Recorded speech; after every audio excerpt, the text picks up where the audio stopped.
niwasilishe katika somo ambalo linaitwa umizimu wa kisasa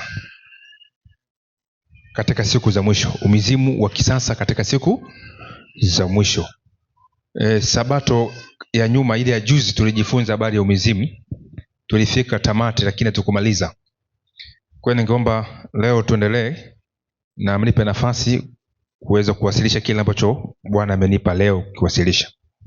Kabla sijaenda kuwasilisha, na ningependa nitoe ushuhuda. Sijui kama nishawaambia nani hapa ndani. Hebu niangalie message kwanza. Ilikuwa ni ya lini? Ilikuwa ni tarehe 1 Mei mwezi wa 5 2026. Kuna mtu mmoja ni kiongozi wa TUCASA katika conference ya SEC hapa. Alinifuata akawa ametuma message hii. Anasema, nimefanikiwa kusikiliza baadhi ya mafundisho ikiwemo midaro pamoja na mahojiano kati yako wewe na waandishi wa habari. Nilisikiza pia na hoja za Pastor Ndacha kuhusu fundisho la Roho Mtakatifu. Afu akauliza na sababu zilizowafanya muasi kanisa la ACDA. Ulisema kuwa misingi ya imani ya kanisa la ACDA haikuwa hiyo kipindi cha waasisi, na ukaahidi mtu ambaye ana uhitaji wa imani za msingi za kanisa la ACDA akutafute, utampatia. Naomba unisaidie hiyo misingi ya awali. Basi mimi nikasema karibu. Nikachelewa kidogo, tarehe 3 sasa akaniambia nakukumbusha. Hi pastor, nakukumbusha. Basi nikamtumia hizo kanuni za msingi. Akazisoma, akasema nashukuru sana kwa nakala, lakini sosi yake sikubaliana nayo kwa sababu kuu mbili. Imetumia kauli taarifa za sehemu nyingi. Hii inaonyesha kuwa mwandaji amesoma mapitio tu na sio mhusika. Inakinzana baadhi ya mafundisho ya kanisa la ACDA, japo imetumia lugha za uficho kuonyesha mfanano wa kwa sehemu. Ombi, kama una kanuni za msingi za awali za kanisa la ACDA ambazo zinaonyesha source halisi ya ACDA, naomba unisaidie. Sikumjibu. Akaja akasema, mimi ni kiongozi wa TUCASA, nimeomba kufanya tafiti kwa nini baadhi ya watu wameliasi kanisa. Endapo itaonekana kuwa sababu zina mashiko, zitawasilishwa kwenye mkutano mkuu wa kanisa la ulimwengu ili kufanyia utekelezaji. Hivyo ninatakiwa kuchukua taarifa sahihi kutoka kwenye chanzo sahihi. Nikamwambia, bwana, unaonaje tufanye tumdaro kuhusu mada hiyo? Sasa bado nipo karibu, bado nipo kwenye utafiti. Endapo nitafikia hitimisho, ndipo nitakapoamua kama kuna makosa au la. Endapo makosa yatathibitika, ninaamini kanisa litafanyia kazi. Kama sivyo, sisi wote tu wasafiri nitafanya evaluation kwa namna itakayofaa zaidi. Basi siwezi kusema yote, nikamini nilikuwa na msii tukutane tuweze kuzungumza, ila akaepa na akasema hapo na viongozi wengine kama kanisa akajibu kwamba tutaharibu. Si unafahamu tutaharibu mazingira ambao wanatusikizani, tutaharibu mambo ya kanisa kulingana na hiyo haya mambo. Basi tukutane kwa siri tuzungumze, maana mimi sina muda wa kujibishana kwa message. Sasa akasema basi mimi nitakupa ushirikiano kwa mambo kama hayo, lakini mwisho akachacha kidogo, akatoa maneno mengi sana, sababu anasema iko ni South East Conference hapo, wacha nisiseme sana. Lakini mwisho leo wakati natoka huko, nilikuwa nitegemea nitakuja mapema, kwa sababu ya kaza nikaja muda huu. Akanitumia message, "Bea pastor, nimekubali fundisho la utatu, si fundisho la Biblia. Tuombeane ili tumalize mwendo salama." Bwana asifiwe. Mimi nilikuwa namuombea tu Mungu amsaidie. Lakini hapa katikati kuna message nyingi ambazo zilikuwa zitamanishi, lakini kwa sijibu. Haya mambo natakiwa na uvumilivu. Haleluya. Ni kama pastor mwingine wa kule hiyo conference ya pande hiyo, alishakuja hapa akawa amekosea njia, nakumbuka Sasa akaenda huko kashikana, wengine wakanisema vibaya, maneno mabaya sana ambayo yastahili. Sasa mwisho wa picha, waumini wake wakaja kunisikiza kwenye interview ambayo nafanya na Siblizi mara nyingi, wamekataa kuja kanisani. Kwa sasa anatembea anawaambia, jamani, kweli kanisa limeasi, lakini tutengenezee ndani. Maana point hiyo Sasa vita hivi si vya damu na nini na nyama. Na kuna wengine juzi wameenda wamesema huko tena kwamba mimi napokea pesa kutoka na majesuit kutoka Marekani, zinapitia Kenya, ndacha nazivusha kutoka Kenya za kuja Tanzania, nazigawa kuharibu watu. Unaona Sasa mambo kama hayo, lakini mimi nashukuru Mungu tunapotangazwa kwa ubaya ndipo wanafungua milango mingine ya watu kutufuatilia. Kwa hiyo rafiki zangu, tupo katika vita, lakini watu wanazidi kupokea imani taratibu. Haina maana kwamba sasa wapokee tu waje humu ndani tuonekane tumefanya kazi ya Mungu. Lengo mmoja tu, hata huko wakibadilika kama kanisa pande hiyo, si Mungu atukuzwe? Maana lengo letu si kwamba watu waje humu ndani ndio tumefanya kazi ya Mungu. Nuru isambae, watu waamini. Kuna wengine wataendelea kwa huko pembeni, na mwisho wa safari yetu tutakutana nao wapi? Mbinguni. Kwa hiyo msichoke, hata kama umeandika posti ikawa na comment ngapi? 3, hata isiwe na comment. Kuna wengine wanasoma kimya kimya. Mimi wengi wanaonifuata ni wale ambao hata wa comment, na kuwa nao wengine wanakuwa na masaa yao, wanakuja nao mpaka na saa 9 usiku, sababu unakuta wanakaa, jamani, mimi leo tunakuomba mtumishi, niko na familia hapa, tumeweka kabisa hapa, tuanze kuuliza maswali yetu, tunajifunza. Wengine hivyo hivyo, wengi na makundi mengi, watu wanazidi kupokea imani kuhusu swala la Mungu wa pekee. Kwa hiyo na tusikate tamaa na huyu mtu, na kuna mwingine pia alielekezwa vibaya. Sasa hivi baada ya kuwaambia kwamba nimeona kama kile ambacho yule jamaa anafundisha kina mantiki, umempandisha cheo. Alikuwaje hapa? Hapandisha nini? Cheo. Na kwa sababu ameshachukua hela, pesa nyingi, amehudumiwa na familia, sasa kutoka hapo panakuwa biashara nyingine, si ndio? Na sisi hapa bado hatujakomaa, maana tukisema mtu akija akaokolewa na Mungu na tumfadhili, mara nyingi hatuwezi kufanya hivyo. Kwa hiyo mara nyingi, naomba Kevin unajua weke hii chaji isogee hapa. Kwa hiyo tunaomba tu Mungu hii kazi yake aweze kuimaliza, na ataimaliza mwenyewe kwa namna ya kipekee. Na msingi hiyo hapo, hiyo chomoa tu huo waya mweusi wa chaji, chomoa hiyo huo pa no, hiyo chomeka hiyo.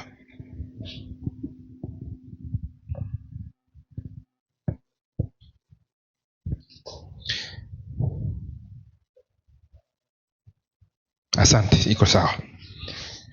Sasa tuendelee. Kwa hiyo hawa ndugu zetu kina Mwankemwa tusiwachoke. Kina Chaka tusifanyeje? Hata kama watatoa manufaa, tuzidi kuombea, tusiwachoke. Hata zamani sema kama nafanya nao, hata sasa hivi naenda kufanya naye mdahalo huko Lindi na Mwankemwa, nikienda Lindi, iko Lindi huko, nataka tukajifunze, ameleta watu, sawa, tajifunza hivyo hivyo. Hata akionyesha kwamba nimemshinda Mensodi, usiwe na wasiwasi. Kuna mtu pale anaelewa maandiko, waga yana majibu. Hata ule mdahalo ambao tulifanya na Pastor Makole, ameenda kule tena, ameeneza mambo mengi, kwa ameshikashika, mkata vipande, lakini miongoni sasa wale wasikiliza tena wa Sabato humo ndani wakasema na maana leo kanisa letu leo haliwezi kusimama kwenye nini? Maandiko. Naona sasa nyinyi ndio mnatumiza Sabato wa zamani wa kusimama na nini? Na maandiko. Mnanukuu. Hiyo tu imemkosha mtu. Si fundisho la Utatu wala kuhusu Mungu ni moja. Hiyo tu kwamba mnasimama na nini? Na maandiko. Kwa hiyo tusikate tamaa, wala usijione wewe ni mnyonge, kwamba wewe si una uwezo wa kuzungumza kama fulani. Wewe fanya kwa sehemu yako. Piga tu magoti, Mungu nikutanishe na wale ambao Bwana unapaswa nikutana nao kwenye mtandao. Na hata kwenye mtandao unapokuwa unafanya kazi, usifanye tu kama mambo tu ya kawaida. Omba, Mungu ujumbe huu unaoandika ufikie kwa yule uliomkusudia. Hichi unachokisimamia hapa kimfikie nacho yule ambaye umemkusudia. Na mimi pia katika meseji hizi uning'arishe, unikomaze kwa yale ambayo yatakuwa yanakuja mbele yangu. Haleluya. Tosha. Hii tu mashindano ya Mungu mwenyewe. Sasa baada ya kusema hayo, niwalete katika kipengele cha somo letu, umizimu wa kisasa katika siku za mwisho. Katika siku za mwisho, katika fundamental principle hizi ambazo nimemtumia huyo ndugu kulizinganisha, na nashukuru sana hao waasisi wetu hawa, Mungu aliwaongoza, maana vitu ambavyo umetuandikia ni vitu vya hatari sana. Katika ule fundamental principle ya ngapi, ya 22 inasema hivi, mahali pa wafu. 23 hali ya wafu. 24 fufuo mbili. Kwa nini wameandika mara 2 au mara 3 hivi? Mahali pa wafu, kwamba kaburi ambalo sote tunaelekea linaonyeshwa na neno la Kiebrania Sheol na neno la Kigiriki Hades. Ni mahali au hali ambayo hakuna kazi, hila, hekima wala ujuzi. Umechukua Mhubiri 9:10. Hii ni kama mtasari ambao tumeachiwa sisi tuendelee kujifunza. 23 fundamental principle 23 hali ya wafu, kwamba hali ambayo tunakuwa nayo katika kifo ni ya ukimya, kutofanya kazi na fahamu mzima ya kutojua. Hii inatoka Zaburi 146 mstari wa 4 na mafungu mengine hapo. Fufuo 2:24 kwamba kutoka katika gereza hili la kaburi wanadamu wataletwa kwa ufufuo wa mwili. Wenye haki walio na sehemu katika ufufuo wa kwanza utakaotukia katika ujio wa pili wa Kristo. Waovu katika ufufuo wa pili utakaotukia katika miaka 1000 baadaye. Sasa hivi hii mitasari utaipata katika mafundisho mengi, vitabu vyao vingi ambao wameandika kuelezea swala la wafu. Kwa hiyo ni fundamental. Nikisema fundamental ni kitu ambacho kinapaswa kuzingatiwa kuwa kanuni. Kwa nini? Kwamba kanuni yetu sisi tukiongelea habari ya mtu aliyekufa ama mtu au wafu, tunaamini nini? Tunaamini nini? Hilo ni swala la msingi. Sasa rafiki zangu, katika ninanukuu kadhaa hapa, nataka nizisome, ila kabla sijazisoma, huku nyuma tulijifunza kitu kimoja kuhusu kwamba fundisho la utatu pia ni chaneli ya msingi wa nini? Umizimu. Tulijifunza hivyo. Na msingi wa au fungu kuu la fundisho hili ambalo tulijifunza katika kitabu kile cha Ufunuo sura ya 16 kuanzia mstari wa 13 na ule mstari wa mpaka wa 16. Na fundisho la hali ya wafu ama umizimu ni fundisho ambalo linaambatana na ujio wa pili wa nani? Wa Kristo. Tukikosea tu fundisho la wafu au umizimu, basi tutakosea pia katika ujio wa pili wa nani? Wa Kristo. Maana leo kuna watu wanafundisha kwamba Kristo alivyokufa pale msalabani, kwa namna moja au nyingine, roho yake ilienda kuzimu ikahubiri wale wafu waliokufa zamani. Ni katika naomba ukae kule chini. Naenda kule, kaa hapo au naenda kule kwa wenzako. Katika Petro wa kwanza 3 ule mstari wa 18 kama sijakosea, au Petro wa pili. Hebu nisomee mtumishi. Tuangalie kwamba Kristo alipokufa roho yake ilienda wapi? Kuzimu, kwenda kuhubiri wale wafu waliokufa zamani, hizo picha garika na kabla na vinginevyo. Petro wa kwanza 3:18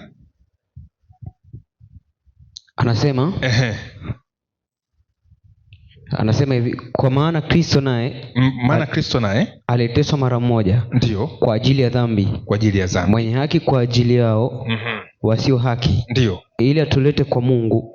Mwili wake akauawa, bali roho yake akauishwa, ambayo kwa hiyo aliwaendea roho waliokaa kifungoni akawahubiri watu wasioitii hapo zamani uvumilivu wa Mungu ulipokuwa ukingoja siku za Nuhu safina ilipokuwa ikitengenezwa. Asante. Sasa kwa andiko hilo inatengenezwa fundisho la wafu kwamba mtu Yesu roho yake ilienda ikahubiri. Kwa ina maana hapo wanatangaza kwamba Yesu akufa wapi? Msalabani. Maana hawajui maana ya kufa. Sasa kutokujua maana ya kufa ni fundisho ambalo linaleta jambo lingine zito na linaharibu pia ujio wa pili wa nani? Wa Kristo. Na kweli hilo andiko kama ni mhubiri lazima utakutana na maswali au challenge hilo swali. Ukisoma una King James version hapo. Iko kama ipo so utaona kitu ambacho kinazungumziwa pale kwamba Kristo alikufa.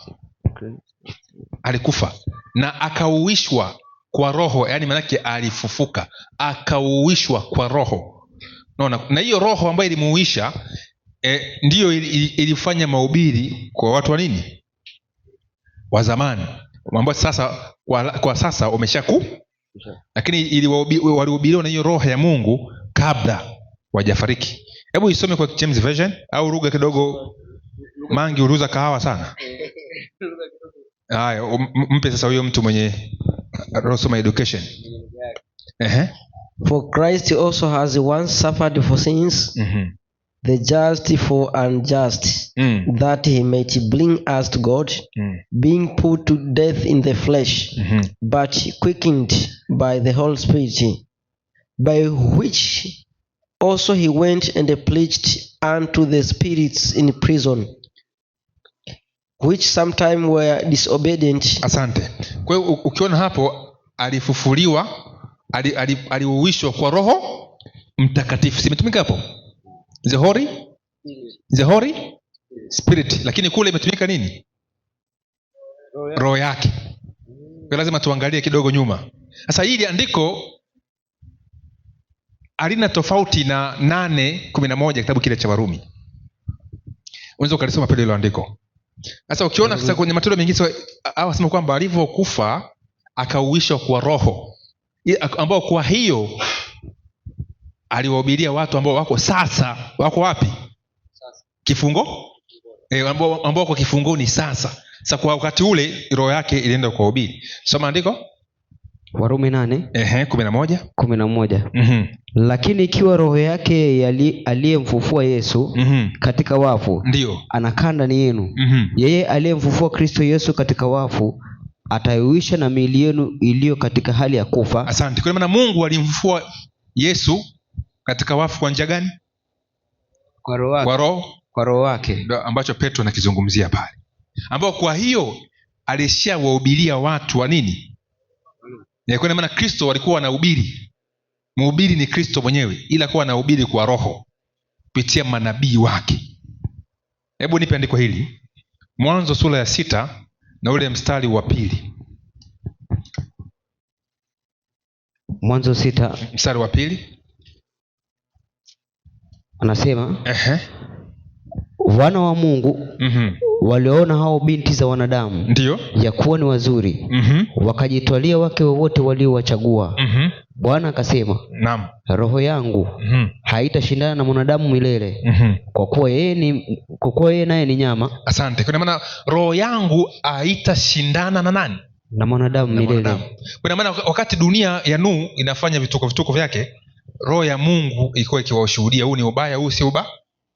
Si ubaya. Kwa hiyo Mungu Yesu alikuwa akiwahubiria yeye mwenyewe kwa roho. Na hata manabii ukisoma kitabu kile cha Petro wa kwanza 1:10 mpaka 11 inasema kwamba manabii nao walitafuta na kuchunguza ni wakati gani ambao roho wa Kristo aliyekuwa ndani yao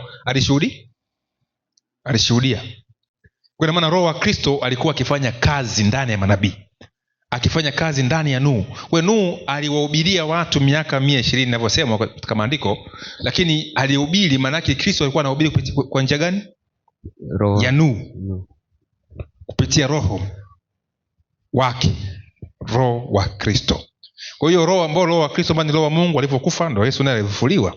Sasa Petro anatupa taarifa kwamba kwa hiyo roho ambayo imemfanya Kristo kuwa hai ndio hiyo roho ambayo ilihubiria watu ambao sasa wako wapi? Kifungoni, maana hawakusikia. hawakusikia.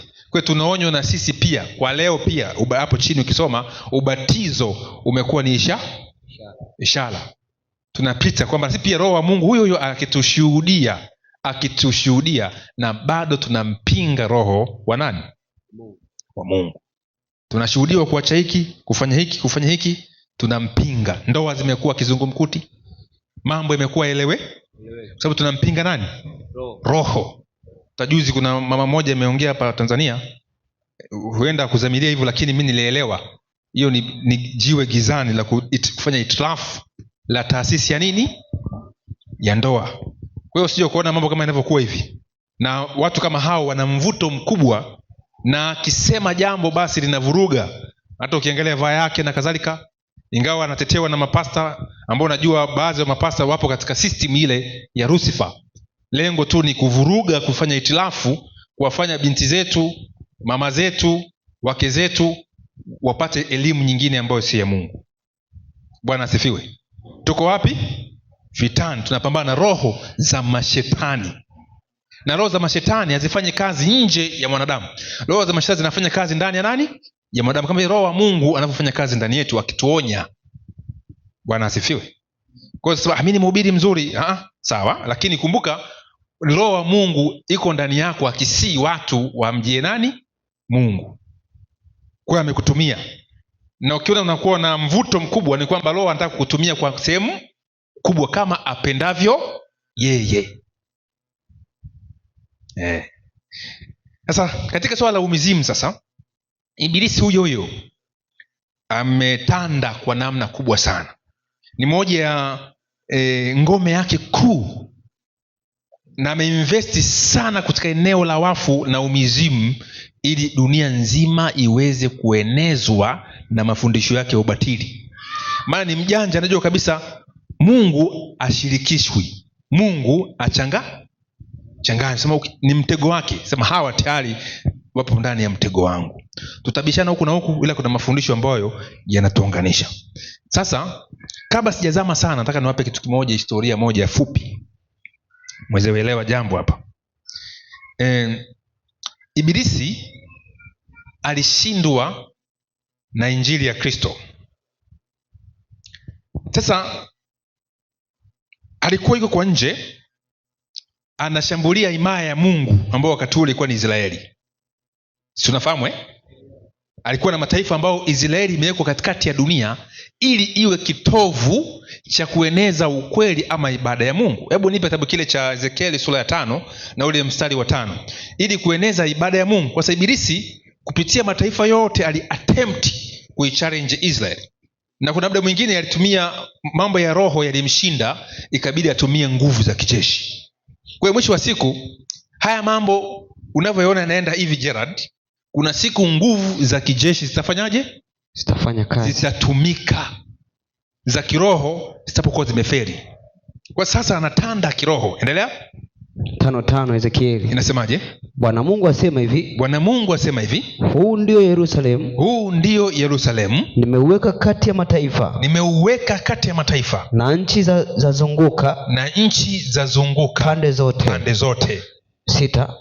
Nao umeasi hukumu zangu. Tosha. Kwa maana Mungu aliiweka Yerusalemu ikizungukwa na mataifa yote kwa ajili ya kusambaza ukweli wa nani? Wa Mungu. Lakini wao wakaasi hukumu za Mungu. Sana pia na leo pia kama kanisa la Mungu, hebu nisome kitabu kile cha Wagalatia 4 na ule mstari wa 26. Utaona pia na sisi pia tuna mama yetu ni Yerusalemu yule. Neno la Mungu alijaribikiwa. Kwa Mungu ametuweka kati ya makanisa, kati ya mataifa, ili tuweze kueneza ama kushuhudia kweli zake za ajabu. Soma. Anasema, naam, bali Yerusalemu wa juu ni muungwana, naye ndiye mama yetu sisi, ambaye ndiye mama yetu sisi. Na maana sasa ukisoma ile Ibrania 12:22 utaona kabisa kwamba tumeufikia mlima Sayuni. Yerusalemu wapi? Wa mbinguni, wenye majeshi elfu. Na kanisa la wazaliwa wa kwanza walioandikwa wapi? Mbinguni. Na Mungu mwamuzi wa roho zote za wanadamu, na Yesu mjumbe wa agano na damu yake ya kunyunyuzia. Kwa hiyo tumefikia mlima Sayuni, Yerusalemu wa mbinguni. Kwa hiyo Mungu ametuweka, ametuchagua tuwe katikati kueneza ukweli huu na kusambaza habari zile ambazo zitapinga, ambazo zinakinzana ukweli wake. Kifupi, tumewekwa kuwa walinzi. Bwana asifiwe. Kitabu kile cha Yeremia 6 mstari wa 17 nisomee. Tumewekwa kuwa walinzi katika kuta za Jerusalem. Yeremia 6:17 inasemaje? Anasema nami naliweka walinzi juu yenu, nami nimeweka walinzi juu yenu, wakisema isikilizeni sauti ya tarumbeta, isikieni sauti ya tarumbeta. Lakini walisema, wakasemaje? Hatutaki kusikia. Lakini walisema hatutaki kusikia. Kwa kuna tarumbeta ziko. Ukisoma Ufunuo sura ile ya 4 ya 5, Yesu akishika mihuri mingapi? 7 akivunja. Baada ya muhuri wa 7 zinaanza tarumbeta baragumu 7. Kwa hiyo ile tarumbeta muhuri wa 7 unapopigwa ikatokea ukimya wapi? Mbinguni. Sasa hilo ni somo lingine. Bali zikaja tarumbeta zingine zinapigwa. Sasa tarumbeta, maana ya tarumbeta ni ishara ya tukio linalofanyaje? Linalokuja. Sasa ikapigwa tarumbeta ya kwanza ika hivi, mpaka tarumbeta ile ya 5 ikatokea wale nzige wa ajabu. Tarumbeta ya 6 wale farasi ambao wanawapanda wana nywele ndefu kama za wanawake na wakitoa moto. Hiyo ni inaongelea Islam Empire. Na tarumbeta ya 7 ikipigwa itasema imekwisha kuwa. Ile 11:15 kitabu kile cha hiyo Ufunuo. Hebu nisomee 11:15. Tarumbeta ya 7 ikipulizwa ni ishara. Kwa hiyo mlinzi katika kuta za Sayuni kazi yake ni kuangalia matukio yanayokuja. Soma andiko. Anasema malaika wa 7 akapiga baragumu. Malaika wa 7 akapiga baragumu, ndio tarumbeta. Pakawa na sauti kuu katika mbingu. Pakawa na sauti kuu katika mbingu zikisemaje? Ufalme wa dunia umekwisha kuwa. Ufalme wa dunia umekwisha kuwa. Ufalme wa Bwana wetu na wa Kristo wake. Ufalme wa Bwana wetu na Kristo wake. Naye atamiliki hata milele na milele. Naye atamiliki milele na milele. Endelea na mstari unaofuata. Anasema na wale wazee 24, na wale wazee wa 24 waketio mbele za Mungu, ndio katika viti vyao vya enzi, maliza, wakaanguka kifurifuri wakamsujudia Mungu, wakisemaje? Tunakushukuru wewe Bwana Mungu Mwenyezi, uliyoko na uliyekuwako, kwa sababu umetoa uweza wako ulio mkuu na kumiliki. Umetoa uweza wako ulio mkuu na nini? Na kumiliki. Na mataifa walikasirika. Hasira yako nayo ikaja. Na wakati ukaja. Wa kuhukumiwa waliokufa. Wa kuhukumiwa waliofanyaje? Waliokufa. Na wa kuwapa thawabu yao watumwa wako. Manabii na watakatifu.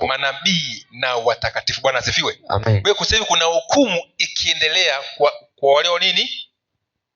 Waliokufa. Ndio maana wa Sabato inaitwa hukumu ya nini? Upelelezi.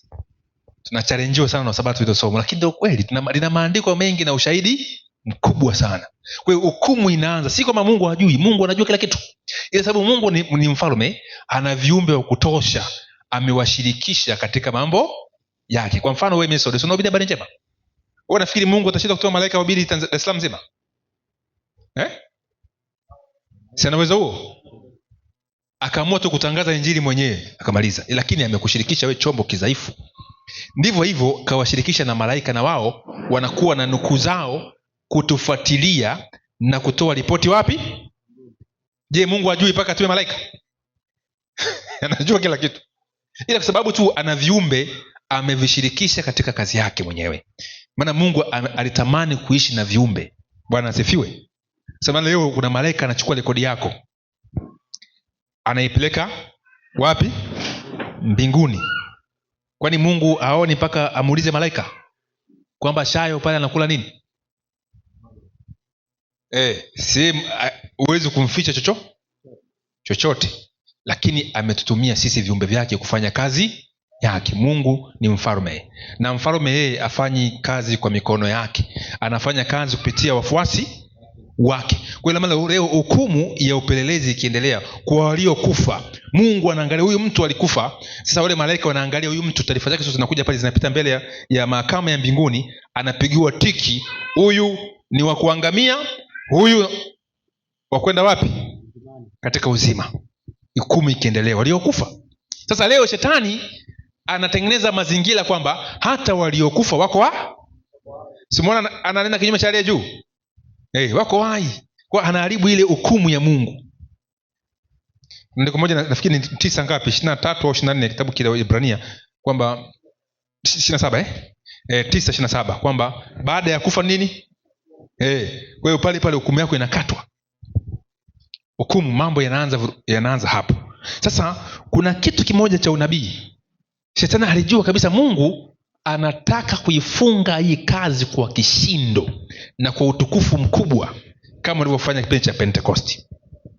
Sasa shetani pia naye akafanya counter measure ili kuzuia huo mpango mkubwa. Kwa mfano, shetani ni msomaji mkubwa wa unabii. Sinakumbuka Herode wakati amesikia taarifa za mamajusi kwamba pale Yerusalemu kwamba yuko wapi mfalme wa Wayahudi tupate kumwabudu. Yerusalemu ikaingia nini? Fadhaa. Herode akawaita viongozi wa dini ya Kiyahudi, hebu nichunguzeni maandiko, Masia atazaliwa wapi? Wakasema Bethlehemu ya nani? Ya Yuda. Simuona amekuja kusoma unabii? Wakampa Mika ile 5:2. Hivyo kwa maana ibilisi, hawa watawala wa dunia wanasoma maandiko, sababu ibilisi anajua kabisa wakati wake ni mcha. Sisi ndo hatujui, ila yeye anajua. Sasa anasoma Biblia vizuri sana. Ndio maana leo hata unapoingia katika midahalo na watu au katika mambo yote unayofanya kiroho, utapata challenge za kimaandiko. Uongo kweli? Hata ile andiko ambalo tumetumia la Petro linatumika kujenga hoja mpaka linawazoa baadhi ya waamini wetu. Kutupo katika challenge, anasoma maandiko. Wakaambia Yerusalemu, Bethlehemu ya Yudea, jamaa akapeleka nini? Akawapeleka kwa siri, nendeni kule, afu mkishapata mtoto alipozaliwa mniambie na mimi nikaenda kafanyaje? Nikamsujudia. Ila Mungu akawaonya, maana alijua dhamiri ya Herode. Baadaye alivyoona amedanganywa, akapiga hesabu, huyu mtoto amezaliwa katika wakati huu ni miaka mingapi? 2 kushuka chini. Akatuma majeshi kuangamiza wale watoto. Sasa ibilisi anaujua unabii huu. Hebu nipe Danieli 8:14. Huu nabii anaujua sana sana, na huu nabii ndio umeunda kanisa la Waadventista wa Sabato, ambalo analichukia kwa sababu kanisa hili linapinga moja fundamental principle yake ya wafu. Soma Danieli 8:14.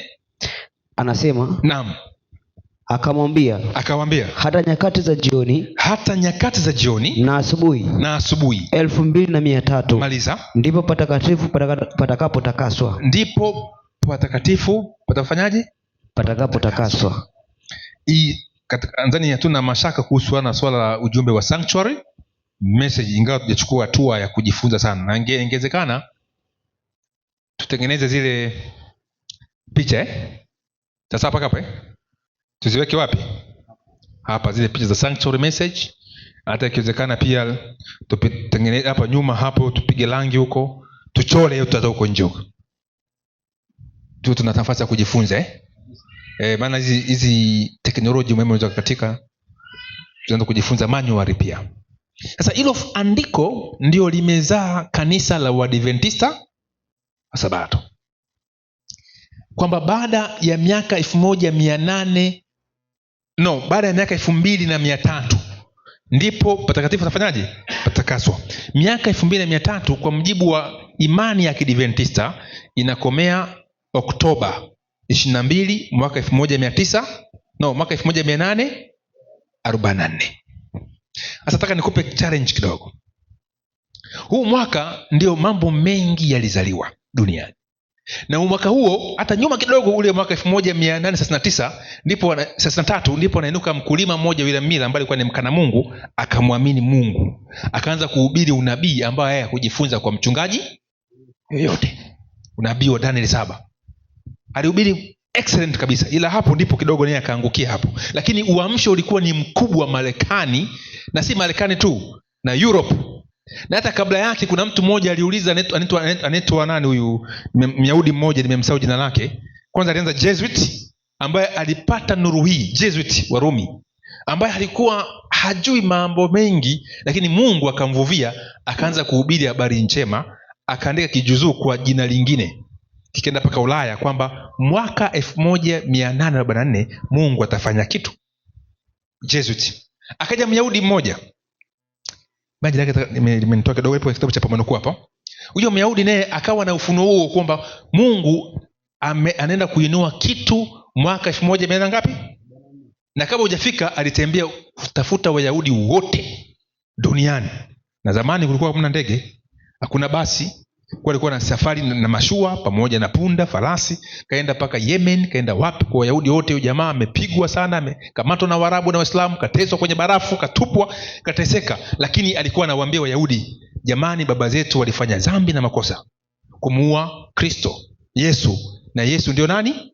Kristo Masihi. Hicho tu alikuwa anahubiri, kwamba Yesu ndio nani? Kristo. Na mwaka 1844 naonyeshwa Mungu atazalisha kanisa lake, ambalo hilo mnapaswa kuliamini.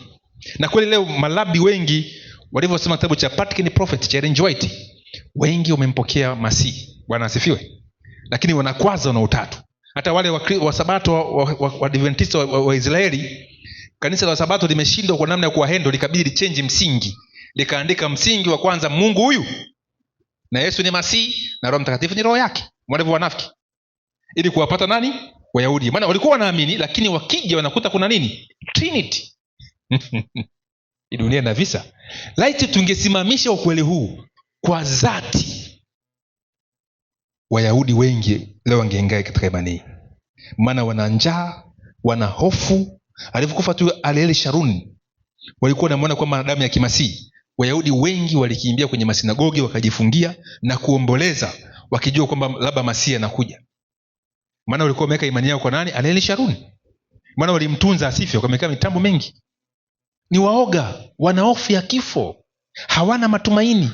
Muslimu hawana matumaini. Kwa sisi tumekuwa vikwazo kwa sababu hatuwahubiri ile injili ya kweli kuhusu Mungu huyu mmoja wa pekee. Kwa huyu jamaa, huyu Myahudi alipata injili, akajua kuna Mungu wa pekee na Yesu ni mwanaye Masihi. Hiyo tu akawahubiri Wayahudi, ingawa ilimpa tabu kubwa sana. Lakini wote waligongea mwaka 1800 ngapi? Bwana. Lakini yule Jesuit alikutwa amekufa pembeni ya mto. Sasa julikani nani alimuua, lakini tunaelewa kabisa ukichallenge mafundisho haya kuna mkono usioonekana na kumaliza taratibu. Sasa Mungu akamtumia yule mkulima William Miller, akatangaza habari njema. Na nanukuu nyingi za William Miller kuhusu kanisa la Mungu linatakiwa kuwa. Jamaa alikuwa ni mtaalamu sana wa vitu vizuri sana William Miller, na alifanya uamsho mpaka kanisa la mbala la utamaduni la Kimarekani lilikuwa limeingia katika tradition za ajabu, likaamka. Sasa ule uamsho ndio leo tunapaswa kuwa nao. Lakini Ibilisi akatambua, sasa akaamua sasa kuingiza kitu fulani. Naonyesha kitu moja hapa. Akaanzisha harakati mwaka 1848 hiyo, dini ya anafahamu dini ya Bahai. Shasikia Bahai? Senta yake iko pale Yerusalemu pale. Ni mwindi mmoja alichanganya Islam na Ukristo na Uyahudi kwa dini inaitwa Bahai. Sasa Bahai huyo, dini yao mwaka 1848 alitoa chapisho la kuomba dini zote zije pamoja na kukubaliana katika yale ambayo yatawaunganisha. Hao Bahai ni wanakati wazuri sana wa muungano, na ni very humble. Hata ukiongea nao utashangaa, very humble. Kwa wanaamini katika Biblia na Qur'an. Sasa chapisho lao moja linasema hivi: kama Bahai najiona kama raia wa ulimwengu, na ninaamini kabisa kwamba ulimwengu unasogea karibu kuwa jamii moja ya ulimwengu iliyoungana, familia ya wanadamu. Umoja katika utofauti unaweza kusikika kama sauti nyingine tu ya kung'ata kipande cha vipodozi vya maneno katika wakati ambao maudhui si muhimu kuliko uwasilishaji. Tunakumbuka Papa Francis alikuwa anahubiri unity in diversity, kwamba umoja katika nini? Tofauti. Hii ndio ilianza huko miaka 1844. Ukweli ni kwamba dhana ya umoja katika utofauti ni dhana ya kiroho sana, ni msingi muhimu wa imani ya Bahai na ni wazo muhimu kuzingatia wakati utapojaribu kupata suluhisho kwa anuwai ya shida za ulimwengu. Hii ndio msingi wa World Council of Church ama interface, muungano wa kanisa na dini zote, kwamba tunakuwa wamoja ila katika nini? Tofauti, ila tunashikamana katika yale ambayo yanatuunganisha. Ndio maana leo Ellen White anasema kwamba msingi ya muungano wa mizimu iko mingapi? Miwili: kutokufa kwa roho na utakatifu wa nini? Wa Jumapili. Kutokufa kwenye utakatifu wa Jumapili uweze kuishika Jumapili pasipo nini? Utatu mtakatifu. Ndio maana wote wameshikamana na utatu kwanza, afu Jumapili inakuja nini? Baadaye. Huo ndio mizimu. Sasa Bahai, huo ni mwaka 1844 ikaanza challenge, wakati kuna uamsho mkubwa wa kuhusu Mungu mmoja wa pekee, Mungu mmoja pekee. Na ninawapea habari njema, hiyo miaka hiyo China kulipata uamsho. Kuna watu wanaitwa Boxer ambao walipambana, walikuwa wanajiita, jamaa mmoja aliinuka akasema, mimi ni mwana wa Mungu Mwenyezi na Yesu ni kaka yangu mkubwa, na kaka yangu mkubwa Bwana Yesu amenituma kwamba amri 10 ni mfumo ambao tunapaswa kuwa nao kimaisha. Tuko pale mpaka hapo. Kwa hiyo akafundisha kuna Mungu huyu Mwenyezi na Yesu ni mwana huyo Mungu Mwenyezi. Huyo jamaa alifanya uamsho China, soma historia. Ili kuwavunja hao jamaa ilibidi waungane serikali ya China, serikali ya Ufaransa, serikali ya Uingereza. Maana walikuwa wameshachukua sehemu kubwa ya China, na wote ikifika Ijumaa jioni wanashika nini? Sabato na amri 10 za Mungu. Na Mungu huyu, lakini zilipigwa kipigo mpaka Vatican ikatoa baraka hao jamaa wafutwe. Na wakafutwa, hata historia yake nyewe mwijui. Na wakati wanafutwa, General Conference pincha Ellen White ikatuma wajumbe pale China, nao wakatangaza Mungu ni huyu mmoja aliye Baba na na mwanae. Vile vile injili ikaanza kusambaa, makanisa yakaongezeka, lakini shetani akainua ukomunisti mwaka 1947 kina Mao Zedong, wakafutilia mbali kanisa la Sabato, futilia mbali makanisa kule mengi. Na Mao Zedong ni mwanafunzi wa Jesuit Cherry Hardin, ambao ndio ni muasisi wa viongozi ambao wameunda Umoja wa Mataifa. Je, mambo ni coincidence? Si coincidence. Hii ni vita. Ni vita vikubwa sana. Sasa hapo huyo ni Bahai akaanza movement, ndio leo imezaa muungano ya kidini. Na yote wanaamini mtu akifa anafanyaje? Ndio kuishi. Tasikia wakati huo mwaka 1844 ikaanza harakati za kuikumene. Katika kitabu cha Ikumene cha Mkatoliki cha inaitwa F. Portman, katika kichwa kinachosema Ikumene ya Waprotestanti, inasema hivi: tangu mwaka 1844 chama cha Young Christian Men, yani YCM, kilichokuwa wakati ule kilikiongozwa na John Allan Mott, kilihimiza kazi ya mission ifanyike popote duniani. Vyama vya wamishonari wa Protestanti vilikuwa vimekabiliwa na shida moja kubwa katika kazi yao, kwamba waliachana katika madhehebu yao, kadhalika katika imani. Hali hiyo iliwafanya wasikilizaji wa mahubiri yao wawe na shaka mioyoni mwao. Kwa hiyo wamishonari hao walifanya mkutano kadhaa katika juhudi yao kutafuta njia itakayowezesha kufanya kazi yao kwa pamoja. Kitabu cha hapa. Kitabu walianza harakati mwaka 1800 ngapi? Mwaka 1800 ngapi? 40.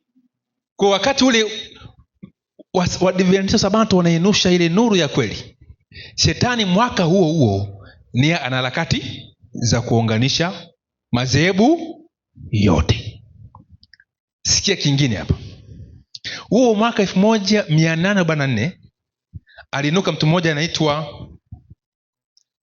anaitwa Charles Darwin. Mnamfahamu nyinyi wasomi? Charles Darwin akaandika kitabu kinaitwa Evolution. Unaona? Au kinaitwa kinaongelea kuhusu masuala ya the origin of the species. Huo mwaka wangapi? 1844. Hapo akatokewa yeye mwenyewe akisimulia katika utangulizi kitabu chake, mimi ninacho. Anasema ukweli huu ulionekana kwangu na kunipa mwanga kidogo juu ya siri ya species. Siri hiyo ya siri, kama ilivyoitwa na mmoja wa wanafalsafa wetu wakubwa, niliporudi nyumbani ilinitokea mnamo mwaka 1837 kwamba kitu labda kinaweza kutolewa kwa swali hili kwa kukusanya kwa uvumilivu na kutafakari juu ya kila aina ya ukweli ambao unaweza kuwa na asali yote juu yake. Baada ya kazi ya miaka 5 nilijiruhusu kubashiri juu ya somo. Nikaandika noti fupi. Hizi nilizipanua mnamo mwaka 1844 kuwa mchoro wa mahitimisho ya mafundisho yangu. Hiyo ni jambo la kawaida. Na kuanzia mwaka huo nuru yake ikaanza kusambaa kwamba mwanadamu katokana na nini? Na nini? Leo tufundishe madarasani kwamba hatujaumbwa, si ndio? Wewe nafikiri hilo ni jambo dogo? Tumeelelewa katika mazingira kwamba ni jambo nini? La kawaida. Si jambo la kawaida. Elimu ya evolution imepindua mabilioni ya watu. Hivi mnafahamu kwamba China msingi wake wa nchi ni evolution? Nafahamu. Maana evolution ndio imezaa communism. Wakomunisti wote waamini nini? Mungu. Korea na watu milioni 30. Korea kaskazini haiamini kuna nani? Kuna Mungu. Maana msingi wa socialism ama communism mimi siipendi. Naoga nimejitangaza siipendi. Sababu najua asali yake inamuondoa nani? Mungu. Sasa msingi wa evolution ambao unaunda ukomunisti, leo wa China bilioni 1.4 hawaamini kwa nani? Kwa Mungu. Sasa leo atheisti duniani ni wengi mno, lakini hii elimu ya evolution ndio ilileta tabu kubwa. Hichi kitabu niwaambia mkitafuta, inaitwa Trip into the Supernatural. Trip into the Supernatural. Kimeweka kwamba huu kabla ya Darwin mwaka 1700 mashetani walifanya kikao. Walifanya nini? Kikao mwaka 1700. Namna gani watasambaza giza duniani. Na Ellen White kwenye kitabu cha Pambano Kuu hapa anasema alipelekwa kwenye kikao cha nani? Cha shetani. Akusema miaka. Sasa yale mambo ambayo alipelekwa ambayo ilipangwa na kikao cha shetani katika maono, huyu Roger akayakuta yako documented katika mpango kazi wa ibilisi huko wanakokutania wao. Na moja mpango wao ni kutengeneza muungano wa kidini na kulinyanyua kanisa la Roma kuwa juu yake. Pili ni kumtengeneza mtu ambaye atatengeneza fundisho ambalo litampindua Mungu katika fikra za wanadamu. Ndio kwa hiyo Darwin anaponukua hapa kwamba kuna wakati alikuwa amekaa akasikia kama kitu kimemuingia, alafu akapata mawazo hayo. Tuko pamoja? Kwa hiyo si swala la kawaida. Kwa ibilisi mwenyewe alimuimperson huyu Charles Darwin. Maana ibilisi pia na nabii wake na wanatumishi wake. Kwa hiyo akaja na hiyo theory ambayo leo imepindua nini? Dunia. Tuko pamoja mpaka hapo? Kwa hiyo ukiangalia leo maendeleo mengi ambayo Daniel anasema kwamba siku za mwisho maarifa yatafanyaje? Yataongezeka. Yalianza miaka hiyo. Ndio ugunduzi wa ndege, ugunduzi wa vitu kama hivyo vikao ni vikubwa, maarifa yakawa makubwa sana ambayo leo tuko nayo na tunayaona na yanapanuka katika namna ya uovu, na pia kwa upande mwingine Mungu anaingilia kati, injili inasonga mbele. Ni mwana mkono karibu. Nataka kujua hicho kitabu ameandika nani, hicho cha The Trip into the Supernatural. Kimeandikwa na Roger Manu. Huyo alikuwa ni mwabudu shetani, ila sasa hivi ni Mwadventista Msabato. Ila amefariki mwaka 99. Ana vitu vingi, katoa siri nyingi sana kuhusu namna mipango ya ibilisi ilivyopangwa kuchakatwa kuweza kufanyika duniani. Sasa kwa sababu muda ni mchache, naomba tu kuna mambo mengi ningesoma hapa au zinatosha. Sangani nisome huyu Roger. Kumbuka alikuwa ni Mkatoliki, baadaye akawa atheist. Maana aliangalia Ukatoliki akaona Mungu ni mkatili sana. Maana mmoja babake anamwambia au mapadi kwamba mtu yote ambaye si Mkatoliki ataenda jehanamu. Na Petro ndo ana ufunguo wa mbinguni. Wewe kama wewe si Mkatoliki, Petro hata kufungulia nini? Mlango wa mbinguni. Alafu pia Waprotestanti wote watachoma moto. Sasa hii kwa hiyo kumbe siku hewani.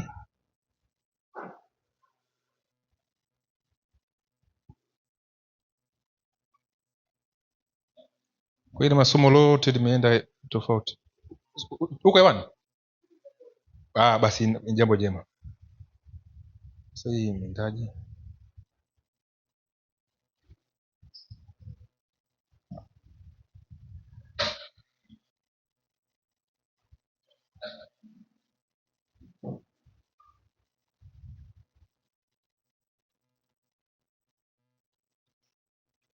Akielezea kuhusu huyu Darwin anasema hivi,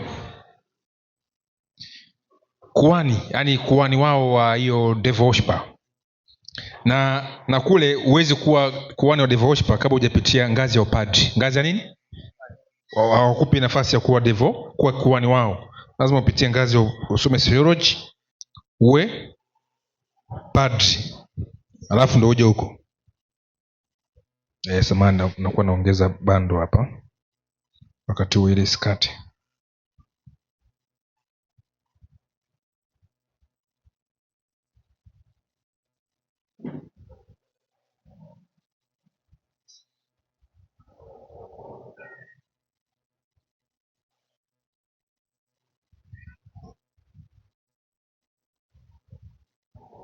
Sasa anasema hivi, kwa ndugu anaitwa Darwin na mwenzake anaitwa Thomas Henry, aliyekuwa mbarojio wa Kiingereza na anthropologist aliyebobea katika anatomy, anajulikana kama mbwa mkubwa wa Darwin Bulldog. Kwa utetezi wake wa nadharia ya mageuzi ya Charles Darwin, walitumiwa na mashetani kwa sababu katika utoto wao walidanganywa, yani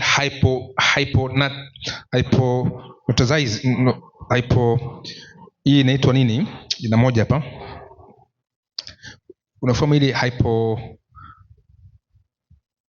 ngoja nikumbuke vizuri. Hii inatumika sana na madaktari. Hata leo pia inatumika na hawa wa mapasta wa kirokole. Hebu njoo mara moja hapa. Wanaku hypnotize. Sio kama unakuja hapa mbele. Si unakuja hapo, simama hapa. Simama tu. Hebu niangalie kwa macho. Ninapoangalia kwa macho, alafu naweza nikakufanyia hivi. Tuko pamoja na kufanyia hivi, hii inasomewa, alafu baadaye nakushika hapa. Nishakufanyia hivi, nakushika, nitakuangusha wapi? Utaenda chini tu. Kwa nini unapokuwa unafanyia hivi utaanza kusikia kama kizunguzungu. Sasa hii kitu inatumika pia, ukijifunza unaweza kuwafanya watu ukateka fikra za nani? Za watu. Unaweza kushangaa jamaa anakuwa tu anafanya wizi na waibia, lakini wako naye. Na hiyo wanasiasa wanaitumia sana, na pia Wagiriki kama Gereza kwa wanaitumia kuhamasisha wanajeshi wake kuwa na akili mpaka kujitoa mwanga kupigana majeshi makubwa. Hata Islam wanafundisha hii kitu. Hii ni kitu hatari sana. Sasa hao jamaa walikuwa wametekwa kifikra. Hii inatumika na madaktari wa matibabu, na walizani kuwa watakuwa wajumbe wazuri sana wa kuongoza watu katika imani ambayo walikuwa nayo, ambayo kwamba shetani alitaka kuileta katika maisha ya watu. Hoja ya tatu katika mpango wa Lucifer na washauri wake ambao ni mapepo ilikuwa ni kuiangamiza Biblia bila kuichoma. Umesikia vizuri hapo? Kuiangamiza Biblia bila nini? Si maana leo kuna watu bilioni kadhaa wanaamini hakuna Mungu, si ndio? Si Biblia itakiwa tena hapo? Maana waliichoma wakashindwa. Anasema kwamba ilikuwa ni jambo la kupendeza sana, kana kwamba kwa sababu baadhi ya shauri lao kuu liliamuliwa kwamba shetani atamfundisha Charles Darwin kibinafsi katika kuanzisha kanuni za nadharia zake za mageuzi. Alifundishwa na Lucifer mwenyewe. Lucifer alianguka toka mbinguni. Yaani mwambie habari njema. Hivi unajua kuna kazi ambayo Mungu anamtuma malaika, unafahamu? Na kuna majukumu Mungu anashuka mwenyewe kama Kristo. Kuna mission kama ile ya kuangusha Yeriko, Yesu alishuka nini? Mwenyewe. Tunaamini Yesu ni Mungu. Alishuka mwenyewe. Sasa kuna mission ambazo Lucifer hatumi mapepo. Kuna mission ambayo anaenda mwenyewe peke yake, na mara nyingi akienda mwenyewe lazima Kristo naye ashuki mahali hapo. kama yule jamaa anaitwa Magakare, ingawa sikutaka kuamini sana ushuhuda wake, yule Kanyelele, wakati anaenda kuvamia kambi la Waadventista, alikuwa anasikia sauti kwanza inamwambia usichezee watu wangu, usichezee watu wangu. Akusikia. Ila siku ameenda kuwafanyia ubaya sana akiwa na mwenzake, kwanza aliona wingu linashuka alafu likatanda pale juu kwenye ile kambi. Baadaye akusikia, baadaye katika hali ambayo kufikiria, akaona mkono mrefu mkubwa wa rangi ya shaba ukamkamata yule mwenzake, ukamminya, ukamtupa, akafa. Alafu yeye akusikia, baadaye akaenda akajipanga tena, akarudi, akutana wale malaika wenye mbawa ngapi? Mbawa 4. Wakamshika, wakamtupa, wakamvunja kiuno, akawa mlemavu wa kiuno. Lakini sasa ule mkono mrefu wa dhahabu wa nini, wa shaba uko umemshika ule mwenzako, umeminya. Sasa mimi sitaki nieleze sana, lakini kwa pointi yake yeye alisema ni Bwana nani? Bwana Yesu. Sasa nataka niende katika hatua hiyo tu niseme kitu ambacho ushuhuda kidogo na ukubali ni kwamba unaendana kidogo na Rogers, ila si ukubali katika eneo fulani. Yeye aliona shetani kama ana kichwa cha nini, cha nyoka. Lakini hivyo msoma Rogers nikaelewa kwa nini yeye aliona kile. Akasema kwamba wale wote ambao wanaenda katika maisha hayo ya kumwabudu ibilisi pia wanadanganywa. Na moja ya udanganyaji ambao wanadanganywa, wanatengenezewa kama shetani kiumbe cha ajabu. Ila wale kina Roger wao walikuwa katika wale Irish ambao waliambiwa ukweli kwamba shetani si kiumbe cha nini, cha ajabu, ni malaika mzuri sana. Ila wao walidanganywa katika eneo moja tu kwamba Mungu na Lucifer kule wanamuita master ni kwamba ni kama politics tu. Yaani walipishana kisiasa kwamba ibilisi alikuwa ni mwana wa Mungu mkubwa na Yesu alikuwa ni mwana wa ngapi? Wa pili. Kwa Mungu Baba, Mungu Mwenyezi akampendelea nani? Yesu. Kwa mimi Lucifer nikashuka kuumba dunia, nikaumba na watu. Mungu akanidhulumu. Kwa mimi hapa napambana kutetea mali yangu na haki yangu. Na mwisho wa siku Mungu ataamua kutuacha. Kwa mimi nitabaki na hii dunia nikitawala, na Yesu atachukua watu wake wachache tu, ataenda katika center of galaxy. Wanaita center of ndingo, wenyewe wanaita center of galaxy.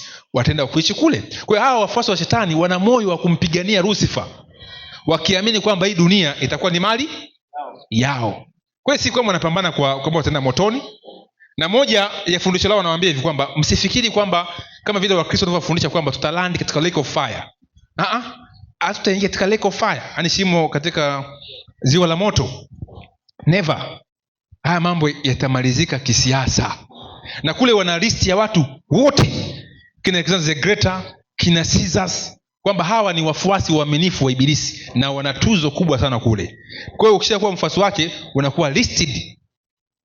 Tuko pamoja mpaka hapo Kwa hiyo hii ni vita ambayo ni halisi na inapigana kwa uhalisi. Mungu ana watu wake na ibilisi na watu wake. Hao kina Darwins wamepotosha mabilioni ya watu. Unafikiri ataenda mbinguni huyo? Labda kama alitubu pembeni. Asante. Kwa kumalizia, anasema hivi. Anasema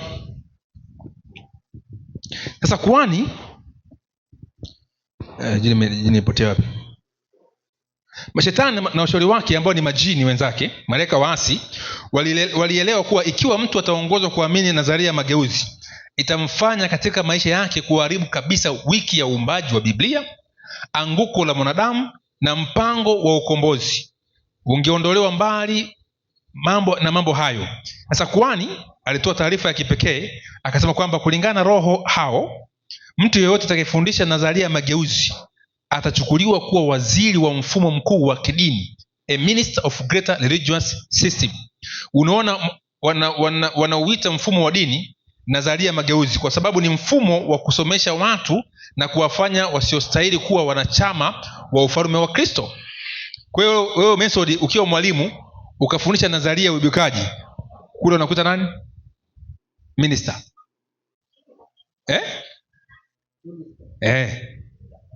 Mtendakazi wao. Yaani unajua hii dunia, unajua Mungu ana mzaa, tunafahamu.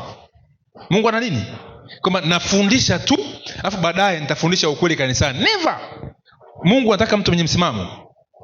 Unakuwa ni mtendakazi wa shetani.